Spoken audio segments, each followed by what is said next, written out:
जय श्री राम दोस्तों, राधे राधे। मैं हूँ पुष्पा उपाध्याय। जय श्री राम। राधे राधे। मैं सीमा पांडे। और आज हम दोनों मिलकर एक देवी गीत सुनाएंगे। देवी गीत आपको पसंद आएगा तो वीडियो को लाइक कीजिएगा, शेयर कीजिएगा, कमेंट में बताइए देवी गीत कैसा लगा। और हमारे चैनल एसपी भजन सागर को सब्सक्राइब करें। बसवा कटाई कृष्णा बंसिया बनावले हो, बजावे लगले ना। वही कदम जोड़ी छैया बजावे लगले ना। वही कदम जोड़ी छैया बजावे लगले ना। बंसी का आवाज सुन के अइली शीतला मैया की मोही गयली ना। उनकर माधुरी मुरलिया की मोही लियली ना। उनकर माधुरी मुरलिया की मोही लियली ना।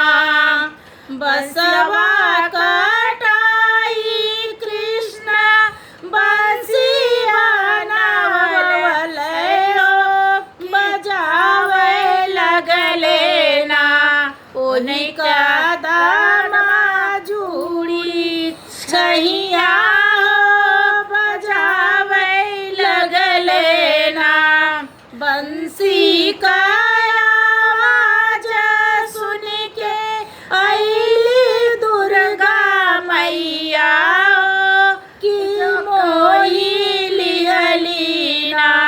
उनकर माधुरी मुरलिया की मोही लियली ना। उनकर माधुरी मुरलिया की मोही लियली ना।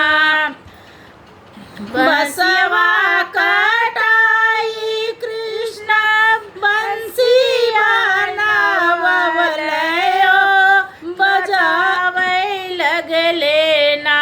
ओही कदम जोड़ी छैया बजावे लगले ना।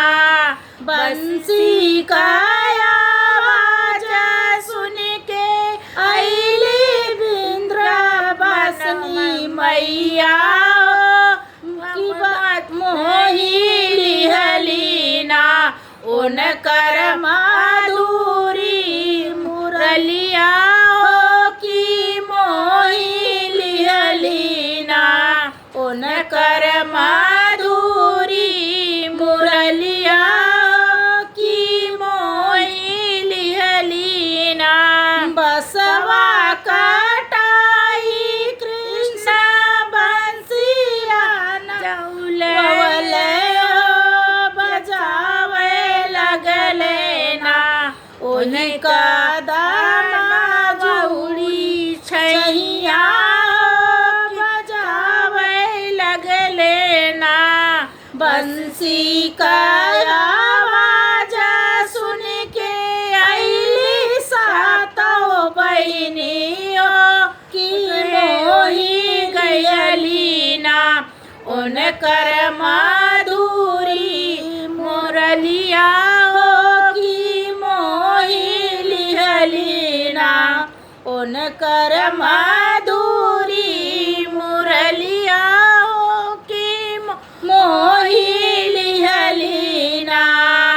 बसवा कटाई कृष्ण बंसी बनावले हो, बजावे लगले ना। उन्हीं कदम जोड़ी छैया